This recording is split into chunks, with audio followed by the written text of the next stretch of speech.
Hi friends, అందరికీ నమస్కారం అండి. తెలంగాణ రాష్ట్ర వ్యాప్తంగా అంగన్వాడీ నోటిఫికేషన్ సంబంధించి మహిళలకు భారీ శుభవార్త. సో 1065 పోస్టుల భర్తీకి నిబంధనలు, అర్హతలు. సో ప్రభుత్వం నుంచి ఇప్పుడిప్పుడే ఇంపార్టెంట్ ఫ్లాష్ అప్డేట్ అయితే రావడం జరిగిందండి. సో ఆ వివరాలు ఏంటనేది చెప్పడానికి వీడియో చేయడం జరుగుతుందన్నమాట. సో వీడియోని పూర్తిగా చూడండి, కంప్లీట్ ఇన్ఫర్మేషన్ అయితే అర్థమవుతుంది. మొదటిసారిగా ఛానల్ వస్తే తప్పకుండా లైక్ చేయండి. అదేవిధంగా ఛానల్ సబ్స్క్రైబ్ చేసుకొని మిత్రులందరికీ వీడియోను షేర్ చేసే ప్రయత్నం చేయండి. ఇక లేట్ చేయకుండా టాపిక్లోకి వెళ్ళిపోదాం. మనం ఇందుకు సంబంధించి అప్డేట్స్ అయితే ఇవ్వడం జరిగిందండి. ఇక్కడ వచ్చేసి అంగన్వాడీ కేంద్రాల్లో ఖాళీల పోస్టు భర్తీకి ప్రభుత్వం ఆదేశాలు జారీ కావడంతో జిల్లా అధికారులు అయితే కసరత్తు స్టార్ట్ చేశారు. ఏంటంటే మొదట పదోన్నతులు అంటే ట్రాన్స్ఫర్లు, అదేవిధంగా పోస్టులు అనేది పదోన్నతులు కల్పిస్తున్నారన్నమాట. బదిలీ ప్రక్రియ చేపట్టిన తర్వాత మిగిలిన ఖాళీలను భర్తీ చేయబోతున్నారు. ఎక్కడెక్కడ ఏంటి అనేది దీనికి సంబంధించి మార్గదర్శకాలు సైతం రిలీజ్ కావడం జరిగిందనమాట.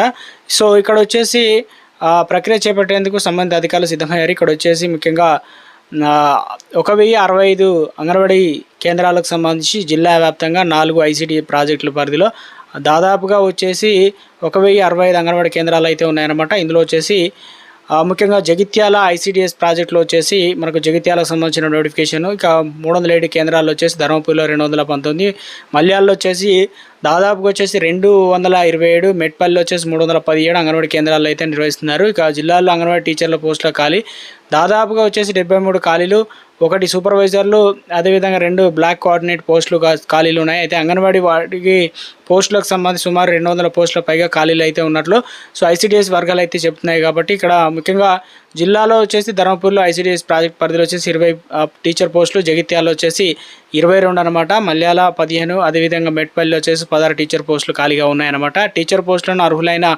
ఆయాలకు ఎవరైతే ఉన్నారో వారికి పదోన్నతులు అనేది కల్పించడం ద్వారా భర్తీ చేయనున్నట్లు, వీరిలో ఇంటర్మీడియట్ చేసి ఉండి అదేవిధంగా 5 ఏళ్ళ అనుభవం ఉన్న వారికి ఆయా వారికి టీచర్లుగా అవకాశం ఇవ్వనున్నారనమాట. మిగిలిన ఖాళీలను ప్రభుత్వం విడుదల చేసిన మార్గదర్శకాల ప్రకారం అయితే భర్తీ చేయనున్నారు. దీంతోపాటు ఆయాల విషయంలో 65 ఏళ్ళు నిండిన వారికి కూడా గుర్తించి స్వచ్ఛందంగా పదవి విరమణపైన ఆసక్తి ఉన్న వారిని వివరాలు కూడా సేకరిస్తున్నారనమాట. సో ఇది జిల్లాల వారీగా నడుస్తుందన్నమాట. సో ప్రత్యేక కమిటీల ఆధ్వర్యంలో అంగన్వాడీ టీచర్ల ఖాళీలను పారదర్శకంగా భర్తీ చేసేందుకు ప్రభుత్వం ప్రత్యేక కమిటీని అయితే ఏర్పాటు చేయడం జరిగిందనమాట.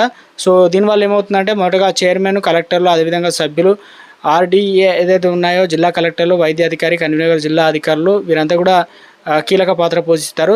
జిల్లాల్లో జగిత్యాల జిల్లాకు సంబంధించి ధర్మపురి, మెట్పల్లి, మల్యాల ప్రాజెక్టులు అయితే ఉన్నాయి. కాబట్టి ఈ ప్రాజెక్టులు ఖాళీల పరిధిలో వివరాలు ఐసిడిఎస్సి ప్రాజెక్టు ద్వారా అధికారుల నుంచి సంక్షేమ శాఖ అధికారులు ఇక భాస్కర్ సత్యప్రసాద్ అందజేస్తారన్నమాట. అనంతరం నోటిఫికేషన్ విడుదల చేసి దరఖాస్తులు స్వీకరిస్తారు. ఎంపిక జాబితా ప్రభుత్వానికి నివేదించి ఆమోదం పొందిన తర్వాత నియామక ఉత్తర్వులు అయితే ఇవ్వడం జరుగుతుంది. ప్రభుత్వ మార్గదర్శకాలు ఈ మేరకు ఇలా ఉన్నాయన్నమాట. సో ఇక్కడ వచ్చి ప్రభుత్వ మార్గదర్శకాల మేరకు అంగన్వాడీ పోస్టుల భర్తీకి కసరత్తు ప్రారంభించామని చెప్పేసి ముందుగా పదోన్నతులు ఇవన్నీ కూడా ఇవ్వడం జరుగుతుందని చెప్తున్నారు. సో ఇక ఎంపిక అనేది జిల్లా కలెక్టర్ల పర్యవేక్షణలో అయితే ఉంటుందన్నమాట, అత్యంత పారదర్శకత. సో అదేవిధంగా అర్హతలు అంటే తప్పనిసరిగా అంటే ఏ గ్రామంలో నుండి అప్లై చేస్తున్నారో ఆ గ్రామంలో నివాసులు అయితే ఉండాలి, ఖాళీలు ఉండాలి. అదేవిధంగా వైవాహిక స్థితిలో ఉండాలి. ఉద్యోగం కేవలం వివాహితులైన పెళ్ళైన మహిళలు మాత్రమే అర్హులైనమాట. సో ఇక అదేవిధంగా దరఖాస్తు విధానం అనేది మహిళా శిశు సంక్షేమ శాఖ అధికార వెబ్సైట్ అయితే ఉంటుంది. అందులోకి వెళ్ళి మనం దరఖాస్తు చేసుకోవాల్సి అయితే ఉంటుందన్నమాట. సో ఇక ముఖ్యంగా చూసుకున్నట్లయితే వెయిటేజ్ ఎవరికి ఇస్తారంటే వితంతులకు, అనాథలకు, వికలాంగులకు మొదటి ప్రాధాన్యత కేటాయిస్తారు. అదే వెయిటేజ్ కూడా ఇస్తారు అనమాట. దరఖాస్తు అర్హతలు 10వ తరగతి లేదా ఇంటర్ చదువుకున్న వారికి అయితే అవకాశం అయితే ఇవ్వడం జరుగుతుందన్నమాట. సో ఇది ప్రస్తుతం అంగన్వాడీకి సంబంధించినటువంటి లేటెస్ట్ అప్డేట్ అనమాట. సో మీరు ఏ డిస్ట్రిక్ట్ నుంచి ఏ జిల్లాకు సంబంధించిన నోటిఫికేషన్ కావాలని ఎదురు చూస్తున్నారు ఏంటి? సో అదేవిధంగా ప్రభుత్వం నుంచి ఎప్పటికప్పుడు ఏ చిన్న అప్డేట్ వచ్చినా వీడియో రూపంలో అందించడం జరుగుతుంది. సో వీడియోస్ ఉన్న ప్రతి ఒక్కరు లైక్ చేయండి, కింద కామెంట్ సెక్షన్లో కామెంట్ చేయండి, మిత్రులందరూ వీడియోని షేర్ చేసే ప్రయత్నం చేయండి. Thanks for watching.